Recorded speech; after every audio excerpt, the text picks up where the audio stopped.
Bonjour et bienvenue dans ce nouvel épisode de podcast N'oubliez pas de rêver, le podcast de ceux qui n'ont jamais cessé de rêver. Je suis Lucie, l'animatrice de ce podcast, et aujourd'hui j'accueille Pauline. Bonjour et bienvenue. Bonjour. Ravie de t'accueillir. Tu me disais en plus que c'était ta première participation sur un podcast. Oui. On va parler aujourd'hui de la notion d'alignement. Avant cela, je Mhm. te laisse te présenter comme tu souhaites. Il faut donner dans ta présentation ta qualité principale. Yes. Du coup, moi, je m'appelle Pauline, j'habite vers Quimper. Et pour me présenter, je voulais utiliser le fait que je sais rebondir. En fait, c'est quelque chose que je fais assez naturellement, c'est-à-dire à chaque fois que je vais avoir un obstacle, et ben finalement, je vais prendre le temps de réfléchir à comment est-ce que je peux faire autrement, comment est-ce que je peux retrouver de l'énergie ou peu importe. Et finalement, je suis tout le temps en train je veux dire, de rebondir, de m'adapter, voilà, à ces situations-là.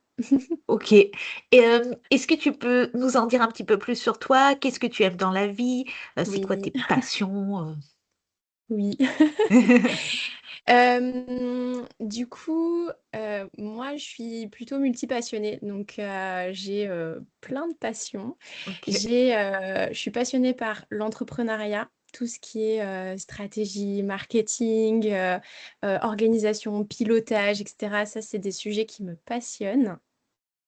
J'adore aussi tout ce qui est tout le domaine des animaux.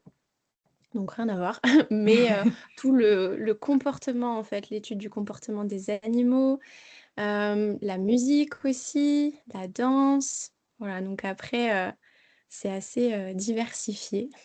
Trop bien. Je vais juste faire une précision sur le comment on s'est rencontrés, parce que c'est grâce à ma sœur, parce que vous étiez sur le même salon. Donc voilà, quand on me Oui. demande qu'est-ce que tu vas faire sur les salons, je vais l'aider, mais je check aussi s'il n'y a pas quelqu'un pour le podcast. Et voilà, je suis très contente parce que tu es la première invitée que voilà, j'invite grâce à cette partie-là, mais je suis sûre qu'il y en aura d'autres. Oui. Est-ce que tu veux bien nous parler un petit peu de ton parcours? Quel type Mm. d'élève tu étais? Quelles études tu as faites? Mm. Moi, j'étais plutôt une enfant qui savait pas trop ce qu'elle voulait faire dans la vie. Euh, J'avais des idées, j'étais surtout guidée par les animaux à ce moment-là, donc je voulais être vétérinaire, etc. Mais le système scolaire ne me correspondait pas, vraiment, je trouvais pas beaucoup de sens. Et finalement, donc, je me suis orientée vers un parcours dans une école d'ingénieur. Donc, j'ai fait une école d'ingénieur en agriculture spécialisée en agroalimentaire. Ok. Et très rapidement, en fait, je me suis retrouvée dans des métiers qui n'avaient pas de sens, dans des métiers où je m'ennuyais. Donc très rapidement, en fait, j'ai été confrontée à cette question de sens, d'alignement, dont on pourra reparler Yes. un peu plus tard. Et, euh, et voilà. Et en fait, en 2020, je me suis rendu compte que le salariat, ça me correspondait pas et j'avais très envie d'entreprendre. Mais je savais pas dans quoi. Et il a vraiment fallu tout un cheminement. Déjà, il a fallu 3 ans, un épuisement professionnel pour que je quitte le salariat. Ensuite, que de nouveau plusieurs années pour savoir vraiment ce que je voulais faire en fait dans la vie. Donc ça a été assez long, mais aujourd'hui, c'est plutôt très clair. Je le dis souvent dans plusieurs épisodes, je lis les bios sur les sites internet des Mhm. invités, donc sachez-le, je suis la personne qui lit les présentations sur les sites internet. Et tu avais marqué que tu avais fait un bilan de compétences et je voulais revenir Oui, sur cette étape-là. Quelle a été ton expérience? oui. Qu'est-ce que ça t'a apporté? Qu'est-ce que tu as appris? Mm, mm. Ouais, carrément. Pendant toute cette période où je me suis cherchée, donc j'ai fait pas mal de formations, de thérapie, un petit peu justement pour apprendre à me connaître. Et parmi tout ce que j'ai fait, il y a eu le bilan de compétences qui est arrivé en 2022. Donc juste pour resituer, 2022, c'est une année qui est très compliquée pour moi. Je sors en fait de mon épuisement professionnel, donc je retourne dans mon travail. Je sais qu'il ne me convient pas, je sais que il faut que je sorte de là, mais je ne sais pas comment, je ne sais pas quoi faire. Et donc vient le bilan de compétences. Ce bilan-là, il est vraiment venu me soutenir à un moment qui était compliqué pour moi, émotionnellement notamment. Donc ça m'a permis d'apprendre un petit peu plus sur comment je fonctionnais, de savoir mes talents, ce que je fais de bien, voir ce que je fais de très bien, de mettre du sens aussi sur mon parcours professionnel, de comprendre pourquoi en fait j'avais fait tel type d'études, pourquoi j'étais partie dans tel travail, qu'est-ce qui était important pour moi, mes valeurs. Enfin, on a balayé vraiment, ouais, on a balayé tout ça et c'est vraiment venu mettre de la compréhension et me soutenir. Et à la suite de ce bilan-là, j'ai eu vraiment des pistes, tu vois, j'avais pas forcément de métier très clair, mais j'avais vraiment des directions Mm. que je pouvais suivre. Et, et en fait, aujourd'hui, donc après quasiment 4 ans, toutes ces directions, on en avait établi 3, il me semble, elles ont vraiment énormément de sens et elles prennent encore plus de sens qu'à l'époque où je me disais oui, je vois, mais bon, je sais pas trop encore, c'est flou. Et là, je me dis, bah oui, mais c'est évident, c'est évident. Est-ce qu'il y a eu un déclic pour toi pour devenir entrepreneur et te lancer? Mhm. Mhm. En fait, je pense que j'ai toujours voulu entreprendre. Tu vois, quand je pense à quand j'étais petite, les métiers que je voulais faire, c'était toujours, finalement, l'idée, c'était toujours d'être à mon compte. Il y avait toujours cette question-là derrière, du Ok. fait d'entreprendre. Et en fait, moi, une de mes valeurs, c'est la liberté, ce besoin de liberté. Et bah, dans le salariat, je me sentais très enfermée, en fait. Et donc en 2020, notamment avec le Covid, où on a pu avoir un petit peu d'espace, il y a vraiment eu ce truc où je me suis dit, bah ok, en fait, euh, en fait, je veux aller dans l'entrepreneuriat, je veux entreprendre des choses, je veux gérer des projets, Voilà, il y avait vraiment ce côté-là. Et après, les déclics, ça a été vraiment tout un chemin. Tout un chemin qui a fait que progressivement, je me suis mise à mon compte. Est-ce que tu veux bien, parce que tu es reparti de 2020, je crois, est-ce Mhm. que tu pourrais raconter les différentes étapes par lesquelles tu Mm. es passé? Ouais, ouais. En fait, donc moi j'ai commencé à travailler en 2017, 2016-2017. Donc dans l'agroalimentaire, j'ai fait un premier travail, une première mission dans laquelle j'étais à peu près épanouie. J'avais une mission qui était très humaine, donc il y avait beaucoup de sens pour moi, même si le contexte me plaisait moins. Ensuite, ils m'ont changé de mission et là, ça a commencé à être compliqué pour moi. D'un point de vue, voilà, j'y voyais moins de sens, ça a commencé à me heurter. Je suis partie de cette première entreprise, j'en ai fait une deuxième. L'expérience s'est mal passée aussi parce que je m'ennuyais, je trouvais pas de sens. Voilà, encore une fois, ça a été compliqué et ça a été de plus en plus compliqué comme ça jusque 2020, où j'ai quitté aussi cette deuxième entreprise. J'allais vers une troisième et où je me suis dit, mais non, mais en fait, ça va pas. Ça va pas. Il faut que je change quelque chose. Et 2020, je me suis vraiment dit, non, mais enfin, faut pas que j'aille dans ce nouveau travail qui m'attend, même s'il a l'air très bien sur le papier, parce que je me berce d'illusions. Enfin, c'est pas du tout la vie que je suis en train de me raconter un espèce de scénario de oui, Pauline, elle a de l'ambition, elle veut mener des projets, etc. dans l'agro, mais non. Non, en fait, oui, j'ai de l'ambition, mais non pas dans ce métier-là, quoi. Ok. Donc, voilà, ça a commencé à être plus clair là. Mais 2020, bah, tu vois, j'ai notamment mon père qui m'a dit, mais Pauline, mais tu peux pas quitter ton travail, c'est pas possible. Enfin, il est super bien payé, il est intéressant, enfin, c'est pas possible. Je suis là: «Ouais, c'est vrai, je peux pas. Puis alors le chômage, c'est pas possible, je peux pas être au chômage, enfin, impossible». Donc voilà, donc je suis allée dans ce travail-là qui s'est mal passé parce qu'en plus avec le covid, il y a eu on était en arrêt, en fait, sur certaines lignes. Donc, vraiment, je m'ennuyais très, très, très fort, dans ce métier-là. Donc après, avec tous les symptômes un peu, somatiques qu'il peut y avoir, Mmh. et là, je me suis dit: «Non, mais en fait, il faut que je quitte l'agro». Donc j'ai quitté l'agro et je me suis dit que je savais pas ce que je voulais faire dans l'entrepreneuriat, donc que j'avais quand même besoin de reprendre un job et à ce moment-là, je suis partie en banque et D'accord. là, ça a été ouais, là, ça a été très compliqué pour moi. Parce que, parce qu'en fait, j'étais vraiment, complètement désalignée. Il y avait rien qui allait, en accord avec, moi, justement, dans ce métier-là. Et donc c'est à ce moment-là où j'ai fait mon épuisement, où, j'ai commencé à marcher un petit peu plus sur ce chemin de l'alignement, de connaissance de soi, où j'ai fait le bilan de compétences et j'ai obtenu, en fait, une rupture, conventionnelle. OK. Quelques mois après, le bilan et à la suite de ça, j'ai commencé à construire mon projet entrepreneurial. Mais, à chaque fois, j'étais heurtée à: «Oui, ça m'intéresse, mais pas forcément pour, le faire», tu vois? Par exemple, sur des métiers comme, thérapeute ou, en fait, à chaque fois, j'étais là: «Oui, c'est bien, je sens que j'ai besoin de ça, mais c'est pas ce qui va construire, enfin, c'est pas ce qui va faire mon professionnel, directement».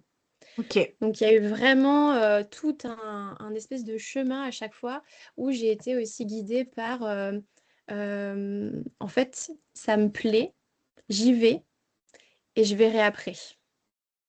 OK. Il y a eu un peu ce truc de, OK, bah, j'accepte finalement de faire des détours. Oui. Bah, on apprend en marchant aussi des fois. Donc Voilà, ça a été long, hein, ça a été long, ça a été frustrant aussi et en fait, c'est à force de construire, tu vois, un peu pierre par pierre que, finalement là, c'est l'accompagnement que je propose pour les solopreneurs, mais il a tout son sens. Mmh. Mais c'est avec tout ce parcours-là. Bah, oui. Aujourd'hui, où est-ce que tu en es? Qui tu Mmh. accompagnes? Qu'est-ce qui t'anime? Mmh. Oui. En fait, ce qui m'anime, il y a vraiment, je dirais, 2 grands volets. Il y a toute la partie entrepreneuriat, je l'ai dit avant, mais où je suis une passionnée et il y a aussi, toute la partie, en fait, humaine. Et aujourd'hui, j'accompagne les, solopreneurs qui ont envie de construire une entreprise qui est durable, c'est-à-dire qui est à la fois rentable, mais où ils ne s'épuisent pas. Et donc, du coup, dans cet, accompagnement-là, on voit justement la partie, business, donc tout le pilotage, l'organisation et cetera. La partie mindset, donc les croyances, les peurs et aussi la partie bien-être, donc toute la gestion du stress, l'équilibre de vie, voilà. Top. Donc, je me souviens plus de ta question du coup. Je pense que Qui tu accompagnes et qu'est-ce qui t'anime dans ton quotidien?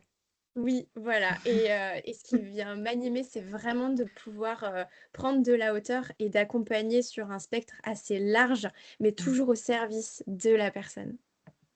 OK. Je sais que tu écoutes, le podcast. On va Mmh. aborder le thème de l'alignement et tu sais que j'adore poser cette question. On va commencer par ta définition. Qu'est-ce que tu mets toi derrière? Oui. Hem, je pourrais dire, c'est un peu le bon endroit au bon moment, tu vois? C'est un peu ce match parfait.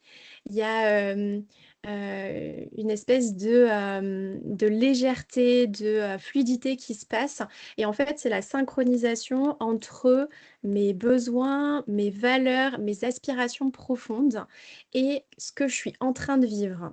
Donc il y a vraiment cet alignement entre qui je suis et ce que je vis qui se met en place. Et quand, tu vois, je parle d'aspiration profonde, je parle vraiment de ce qu'il y a à l'intérieur de moi. C'est quand j'enlève toutes les peurs, les croyances, les injonctions, etc. Et que je suis à l'écoute de moi, de mon cœur. On pourrait appeler ça aussi la boussole intérieure. Il y en a certains qui peuvent appeler les voix de l'âme, tu vois, ce qui est vraiment ce qui est au plus profond de moi. Et ben, c'est de se poser la question, ok, bah, qu'est-ce qui reste, qu'est-ce qu'il y a, qu'est-ce qui m'anime, qu'est-ce qui est important pour moi, comment est-ce que réellement j'ai envie de vivre ma vie. Donc c'est un peu ça quand je parle d'aspiration profonde.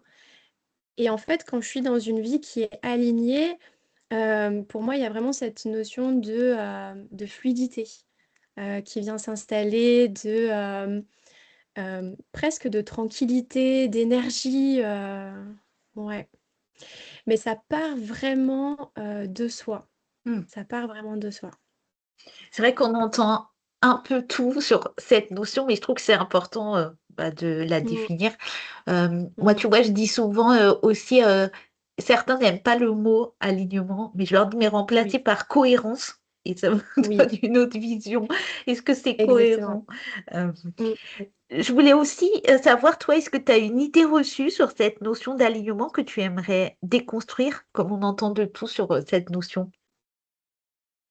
Je sais pas si c'est une idée reçue que j'aimerais déconstruire, mais en tout cas, j'aimerais rappeler que c'est pas parce qu'on vit une vie alignée que on n'a pas de challenge. Hmm. Vie alignée n'est pas égale à ça y est, je suis au septième ciel, tout se passe bien, etc.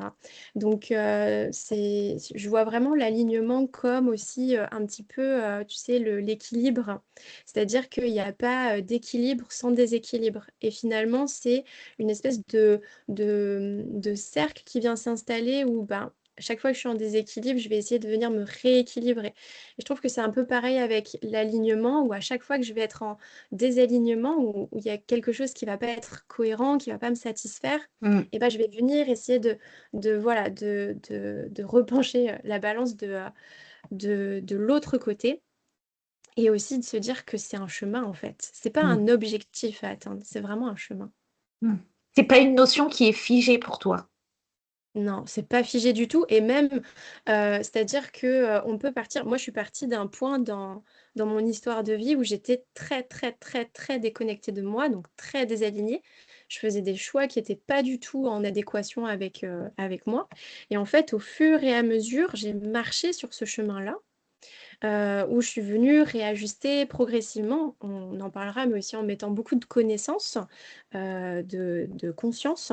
Et, et en fait, même là encore aujourd'hui, où j'ai une vie qui est beaucoup plus alignée par rapport à mon moi d'il y a 10 ans, bah, je suis toujours en fait en train de suivre les désalignements, les points de friction pour Ouais. continuer en fait ce chemin-là. Donc c'est pas figé du tout, ouais. Comment on fait justement pour aller vers une Mm. vie plus alignée? Pour moi, il y a vraiment trois clés qui sont importantes. Donc la première, c'est la connaissance de soi. Et encore une fois, ça, c'est pas figé, c'est pas je me connais, ça changera pas. Voilà, c'est comprendre comment est-ce que je fonctionne aujourd'hui, quels sont les mécanismes que je mets en place, quelles sont mes valeurs, mes talents, etc. Donc ça, c'est la première clé. Ensuite, la deuxième clé, c'est vraiment l'écoute de soi, d'arriver à Hmm. s'écouter. Et la troisième, pour moi, c'est d'arriver à respecter, c'est-à-dire à s'écouter, ok, et je respecte en fait mon fonctionnement. Hmm. Les deux dernières, elles peuvent s'imbriquer. Et en fait, ces clés-là, bah, elles se cultivent et elles s'apprennent. Et tu vois, ce que je trouve important, c'est de justement faire ce chemin-là. Donc, on peut commencer à l'apprendre tout seul en lisant des Ouais. livres, en faisant des podcasts, etc. Mais c'est aussi pour moi très important de se faire accompagner. Et en fait, on grandit aussi au travers de l'autre, au travers des accompagnements. Ouais. C'est des petites fusées en fait qu'on prend à chaque fois, je trouve. Et donc, c'est important de venir vraiment choisir les personnes avec qui on a envie de faire ce bout de chemin-là Ouais. et les outils qui nous appellent le plus. Ouais. Et de laisser aussi de l'espace. Parce que, tu vois, il y a une différence entre je veux une vie alignée mais en fait, je crée pas d'espace, je crée pas de changement, je crée rien Oui. qui me fait avancer vers cette vie-là. Et versus, bah, en fait, ok, je veux une vie alignée, mais je crée de l'espace dans cette vie-là, dans ma vie, pour progressivement intégrer des actions qui me font mener à cette forme d'alignement à laquelle j'aspire. Et parce que je suis vraiment convaincue que dans l'agitation du quotidien, Oui. euh, voilà, et on a besoin en fait de ces espaces-là pour prendre de la hauteur, pour observer.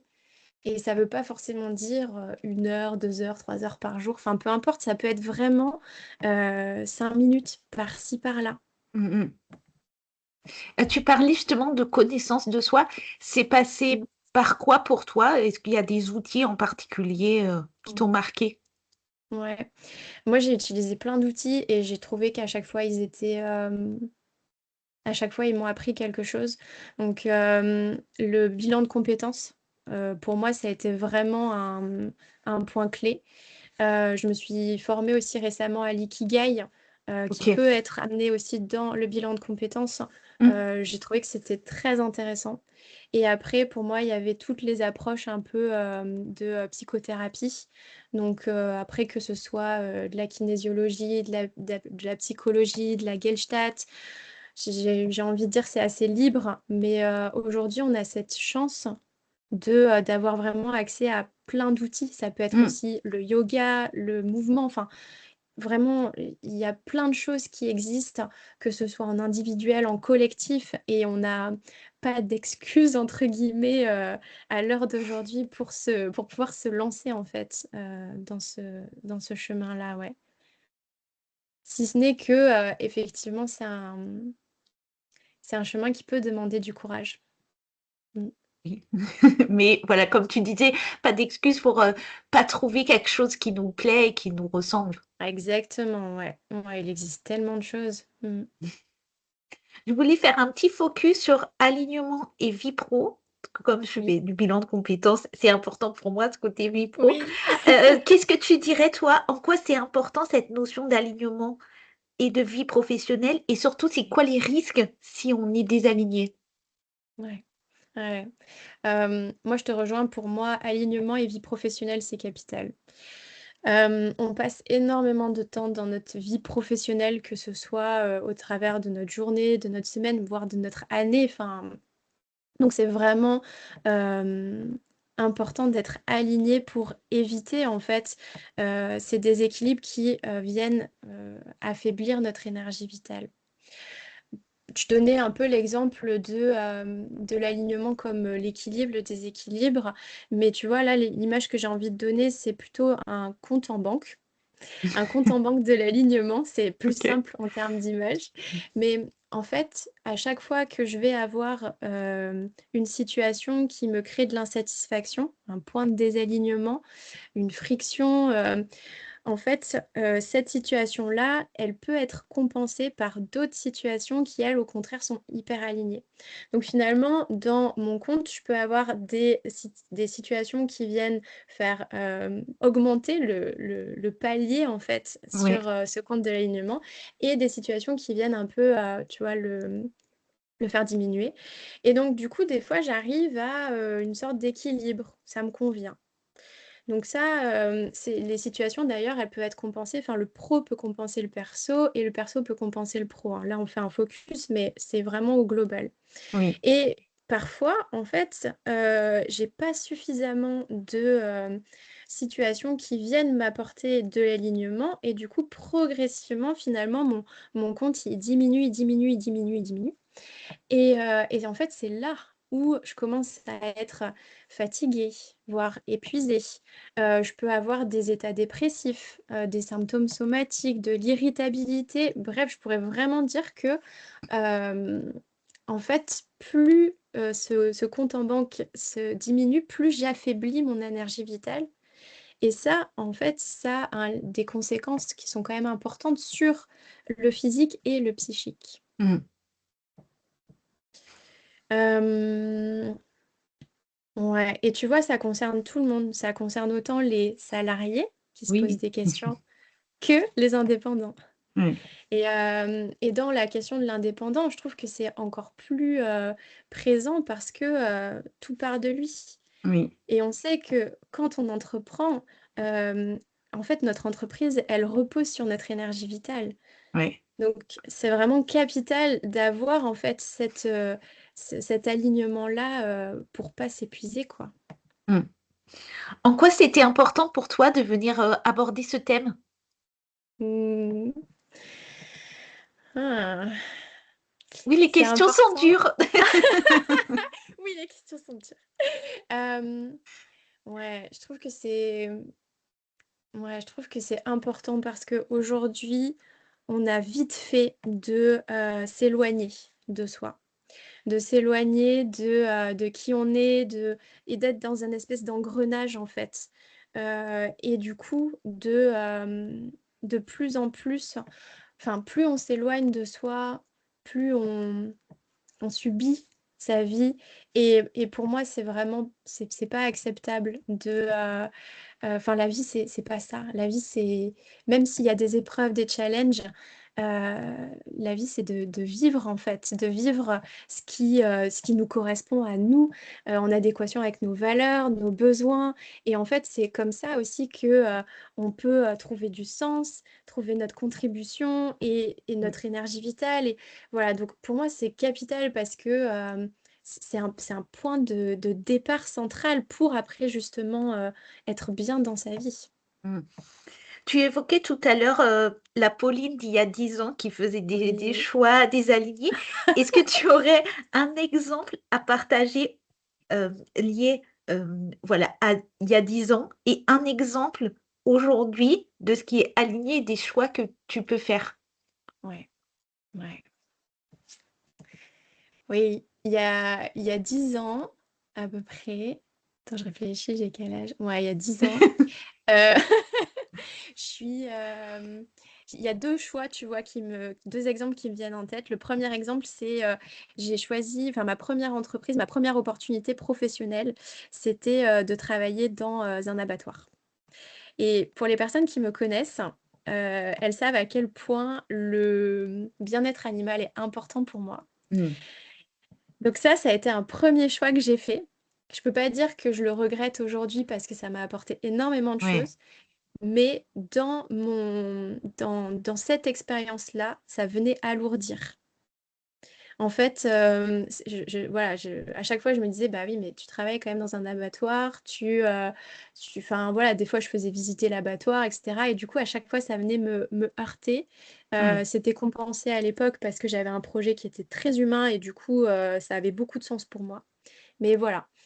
Et le deuxième exemple que je peux dire, c'est quand j'ai choisi de travailler en banque, alors que le secteur bancaire était un secteur qui me convenait pas. Je le savais. Je le savais pour des raisons qui sont plutôt, je dirais, ouais, de l'ordre de l'éthique, de la morale ou des convictions, tu vois, que moi je peux avoir. Mm. Et pourtant, j'y suis allée. Et aujourd'hui, est-ce que tu as un exemple de choix aligné, voilà, Ouais. pour contrebalancer les deux exemples que tu viens de donner? Oui, oui. Euh, Clairement, un des choix que j'ai fait il y a un an, c'est de venir habiter en Bretagne. Ça faisait, euh, Ça faisait des années en fait que la Bretagne m'appelait et à chaque fois je trouvais une bonne excuse entre guillemets de pas choisir d'écouter cette voix-là et en fait là depuis qu'on est en Bretagne avec mon chéri mais enfin encore une fois il y a cette forme d'alignement, c'est-à-dire que il y a cette paix intérieure qui vient me dire mais je suis au bon endroit, je suis à ma place en Bretagne. Et parmi les choix pro, euh, et ben là le fait d'accompagner justement les solopreneurs sur ce chemin-là, ouais, j'y vois beaucoup de sens et beaucoup d'alignement. Mm. C'est ouais, et de d'écouter en fait, même si c'est pas toujours facile parce que aujourd'hui on a tendance à vite s'enfermer dans des cases ou à vite être un peu comprimé, tu vois, par les injonctions, ce que la société dit, les peurs des autres, etc., qui sont projetées sur nous. Et, Et en fait, de choisir quand même, c'est ça à l'époque que j'ai pas fait, hein, c'est de choisir quand même ce qui, moi, m'anime. Mm. Vraiment. Et de pas me dire, oh, bah ouais, mais peut-être je vais pas gagner beaucoup d'argent. Ok. Bah, on verra. Mais en tout cas, aller vers un métier qui gagne de l'argent épanoui, bah non. Je préfère aller vers un autre métier et essayer de gagner de l'argent, mais de vraiment garder cet alignement, pour moi, c'est capital. Ouais. Mm. Juste pour l'anecdote, donc on a failli se rencontrer à Paris en octobre dernier parce qu'on était sur le même événement. Voilà, on s'est pas rencontrés à ce moment-là, mais on a fini par se rencontrer voilà, à un autre moment. Est-ce que toi, tu as une anecdote d'accompagnement à partager, peut-être d'un de tes clients solopreneurs qui aurait fait aussi un choix aligné? C'est dur parce que en fait, je trouve qu'à partir du moment où on choisit l'entrepreneuriat, on fait un choix aligné. Alors je pourrais le nuancer effectivement, mais tu vois, dans le sens où déjà on quitte toute la sécurité financière qu'il Ouais, peut y avoir derrière le salariat. Donc déjà, à partir du moment où on lâche, on accepte de lâcher ce modèle-là très sécuritaire, je te dis, mais en tout cas où on est dans la sécurité, je trouve qu'il y a déjà un choix qui se fait de je marche vers ce qui compte pour moi. Après, des anecdotes spécifiques. Non, j'en ai pas et j'en ai tellement à la fois. Enfin, c'est vraiment des personnes qui, à chaque fois, ont choisi finalement de vivre leurs rêves et ce qu'ils aimaient. Oui, j'ai un exemple en tête. C'est pas une personne que j'ai accompagnée, mais c'est une personne qui m'a beaucoup inspirée. C'est une personne avec qui je me suis formée en yoga, qui a osé quitter une vie qui ne lui ressemblait plus. Donc, elle travaillait aussi dans la banque pour partir faire le tour de France, je pourrais le dire comme ça, à vélo, avec ses 2 enfants qui sont assez jeunes et son conjoint. Et en fait, elle a quitté, on a fait la formation de yoga l'année dernière, et elle a quitté dans les mois qui ont suivi la formation son travail, et elle est partie en septembre l'année dernière pour ce Tour de France. Et je trouve ça tellement, parce que ça l'appelait, et je trouve ça tellement inspirant que, ouais, ouais, voilà. Donc, est-ce que tu aurais un conseil à partager sur cette notion d'alignement? Oui. Euh, oui, le conseil, ça serait que, enfin j'en ai, allez, 2 qui se Tu rejoignent. peux. Euh, à chaque fois qu'il y a un point de désalignement, d'insatisfaction, voilà. L'idée, en fait, c'est de suivre, de mettre en lumière, de reconnaître, de mettre de la conscience sur, en fait, ça me fonctionne, ça me convient pas, ça ne fonctionne pas. Et de le voir comme une porte d'entrée, en fait, vers un chemin qui mène vers plus d'alignement. Plutôt que d'être en résistance et de se dire je vois pas, je vois pas, je vois pas, je vois pas, de se dire ok, en fait, c'est une opportunité d'ajuster quelque chose. Et du coup, dans ce cadre-là, le deuxième conseil que j'aurais à donner, c'est de ne pas hésiter à se faire accompagner. Parce que seul, c'est un peu ce truc de seul on avance, ok, mais à deux, on va plus loin. Mm. Il y a un peu ce truc-là. Mm. Ouais. On va aussi, tu vois, des fois plus vite aussi, tu vois, sur Mais l'accompagnement carrément. pour se donner tu vois, des jalons et des points d'étape. Je trouve que l'accompagnement pour ça, Ouais. ben, c'est challengeant, mais ça donne des échéances, donc ça évite aussi, pour ceux qui sont Ouais. un petit peu éparpillés, ça cadre. Ouais, mais carrément. Mm. Mais carrément, moi ça m'a apporté beaucoup de cadres et ouais, et même encore aujourd'hui, tu vois, j'aime avoir des points réguliers avec une personne extérieure. Mm. Je pense que c'est hyper important. Mais oui, ça permet de voir un peu mes zones d'ombre, les zones de déni, ce que je veux pas voir et d'entendre aussi. Donc non, c'est ouais. Mm. Je voulais savoir, c'est qui toi tes rôles modèles, qui t'inspire, et est-ce que tu aurais un exemple de personnalité que tu trouves alignée? Hmm. Rôle modèle, j'ai envie de dire ma sœur. OK. Parce que en fait, je la vois à la fois forte, puissante, à oser dire les choses, à oser, tu vois, dire, bah, en fait, non, ça me convient pas. Et à la fois sensible et vraiment, ouais, vraiment très portée vers l'humain, vers la joie de vivre. Enfin, il y a, et en fait, c'est vraiment cet équilibre entre je peux être forte, puissante et en même temps sensible et à l'écoute de l'autre et à l'écoute de la vie. Ouais, et je trouve qu'elle est très inspirante pour ça. Top. Une personnalité qui est alignée. Je trouve que c'est une question qui est dure parce que même si l'alignement peut se ressentir, Mhm. euh, en fait, parfois, le désalignement peut très bien être camouflé. Oui. Je sais pas si tu vois ce que je veux dire. Oui, je vois. Donc, tu peux très bien te dire, bah, telle personnalité, elle me paraît hyper alignée pour ces raisons-là. Oui. Et quand tu questionnes la personne, finalement, tu te rends compte que ce que t'imaginais n'est pas la réalité. Donc, j'ai envie de répondre juste ça. Peut-être une personnalité qui te semble dans ce cas-là alignée de ce Qui qu'elle me semble transparaît. alignée. Ouais. Eh ben, dans l'entrepreneuriat, je pourrais dire Chloé Bloom. Top. Ok, je vois, c'est un bel exemple. Ouais, je pense que elle incarne bien ça. Allez. Alors, tu sais, le fil rouge cette année sur le podcast, Mm, c'est la réussite. Je voulais ta définition à toi de la réussite, mm, la question que je pose à tout le monde depuis le début de l'année. Et je voulais mm, aussi, si possible, que tu fasses un lien entre alignement et réussite. mm. Est-ce que pour toi, les deux sont corrélés? Oui, pour moi, les deux sont corrélés. Euh, la réussite, c'est...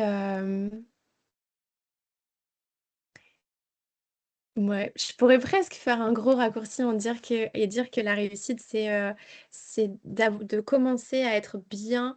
Ouais, je vais le dire comme ça. C'est commencer à être bien dans sa vie et être vraiment en alignement, en fait, avec soi. C'est-à-dire que finalement, je suis en train de créer une vie qui me ressemble, qui est alignée à mes besoins, mes envies, mes valeurs, et que je continue d'alimenter ça, en fait, hein. On en Hmm. parlait tout à l'heure de cultiver, donc c'est quelque chose qui se cultive au quotidien, mais ouais, pour moi, la réussite, je la vois vraiment au travers de ce prisme-là. Et les besoins, ils peuvent être financiers, comme affectifs, comme, tu vois, c'est très large, en fait, mais d'être bien avec soi. D'être bien avec soi, pour moi, c'est déjà une belle forme de réussite. Et marcher sur ce chemin de l'alignement, ça permet d'être bien avec soi. Hmm. Ben justement, ça va faire la suite avec la question de l'invitée précédente. Donc, c'est Oui. Magali qui t'a laissé une question. Et sa question est, est-ce que tu t'aimes bien, Pauline? C'est une chouette question. Elle n'est pas facile, mais alors aujourd'hui, je dirais oui. Mais franchement, ça n'a pas été le cas et c'est très récent.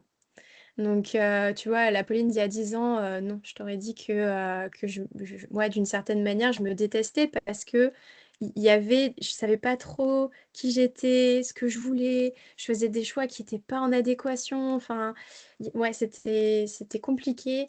Et en fait, plus j'ai marché vers ce chemin-là, de connaissance de soi, d'alignement, etc., plus j'ai appris comment je fonctionnais, j'ai appris, ouais, c'est ça, mon fonctionnement, ce qui était important pour moi. J'ai appris à me rencontrer et, euh, et du coup, j'ai appris à m'aimer. Je sais pas si on peut apprendre à s'aimer, mais Je ouais. pense Et que ça peut être un aujourd'hui, apprentissage. ouais, bah franchement, oui, c'est vrai. Et, et ouais, c'est ça, j'ai appris à m'aimer. Et aujourd'hui, ouais, aujourd'hui, j'aime la personne que je suis en train de devenir. Mm. Top. Et je te laisse laisser aussi ta question pour l'invitée suivante. Oui. Ça serait pourquoi il ou elle a de la gratitude aujourd'hui dans sa vie. Génial. J'ai aussi demandé pour cet épisode à ton conjoint de te laisser une question. Donc, je vais Oui, te la poser. Qu'est-ce qui peut te désaxer au quotidien et comment est-ce que tu ajustes? oui, oui. Alors, ce qui peut me désaxer au quotidien, donc il y a l'éparpillement, la non-organisation, la gestion du stress, l'anxiété. Voilà, moi je suis un profil qui est assez sensible, qui est très anxieux, qui est très éparpillé. Donc ça peut vite, qui est très sujet au surmenage aussi. Donc ça peut vite me désaxer, me fatiguer. Et du coup, ce que j'ai mis en place, c'est déjà vraiment d'avoir un cadre, une organisation qui est carrée. Donc, je fais des blocs temps, je me bloque du Ok. temps pour prévoir aussi ma semaine. J'ai une direction, j'ai des objectifs, voilà, de vraiment venir cadrer les choses sans les enfermer, parce que moi, j'aime bien aussi avoir beaucoup de liberté dans mon agenda, mais d'avoir un cadre finalement qui est aligné avec moi, qui me convient. J'essaie aussi le plus possible d'être en dehors des écrans, d'être le moins possible sur mon téléphone portable. Parce que ça, j'ai vu que moi, ça aspirait complètement mon énergie. Notamment les réseaux sociaux ou le fait de ah bah, je vais juste regarder mes mails. En fait, ça participe un peu à la dispersion. Hmm. Et à chaque fois, hop, je me déconnecte, je reviens, je me déconnecte, je reviens, je me déconnecte un peu plus longtemps, puis je mets du temps à Ouais. revenir. Et ouais, et là, tu vois, ça fait 10 jours que il est loin de moi, Ok. le téléphone. Et vraiment, je mets un point d'honneur donc à mettre de la distance, à avoir des moments dans ma journée où je l'utilise pour répondre aux messages, Oui, pour heureusement, sinon tu serais pas venue sur le podcast. mais en fait, après, je bosse avec mon ordinateur, tu vois. Mais sur mon ordinateur, il y a pas notamment Instagram. Et, et en fait, il y a vraiment des temps qui sont alloués. C'est-à-dire que, Hmm, OK, je là, vois. j'ai un temps, je regarde mon téléphone et tout, et j'ai ce temps-là. Mais je suis pas tout le temps en train de me disperser, de l'avoir, de répondre à l'instant T. Enfin, de vraiment mettre de l'espace et de la distance, ouais. Mm. C'est l'heure de ton instant promo, Pauline. Où est-ce qu'on peut te retrouver? Oui, alors en fait, tu vois, l'accompagnement là que j'ai créé, enfin, cette nouvelle entreprise qui est en train de se dessiner, elle est en train d'avoir un nouveau nom, elle va avoir un nouveau nom, une nouvelle Ok. identité. Donc, j'ai plus envie de renvoyer les personnes sur mon site internet et je sais pas si ça sera possible, enfin, si ça sera possible de mettre à jour, tu vois, la fenêtre de l'épisode en fonction, mais voilà. Donc, sur le site internet, il y aura Ok. tous les contenus, ouais, tout ça. Ok. Je mettrai ton site internet en description. Je Oui, te laisse aussi choisir le mot pour les auditeurs qui auront écouté jusqu'au bout, le mot avec lequel ils pourront commenter l'épisode. ouais, ça marche. C'est quoi ton Bah, mot? je dirais alignement. Génial, je m'en doutais. Ça va être l'heure de notre conclusion, Pauline. Donc, c'est l'invité qui conclut, je connais la tradition. Le dernier message que tu as à partager est terminé par le titre du podcast. La personne avec qui j'étais en formation de yoga, elle nous a donné une phrase que j'ai trouvée très belle qui est: «Souvent les rêves, ils arrivent trop grands pour qu'on puisse rentrer dedans et grandir dedans» et ouais, n'oubliez pas de rêver. Top, merci beaucoup, Pauline. Avec plaisir. À bientôt. À bientôt.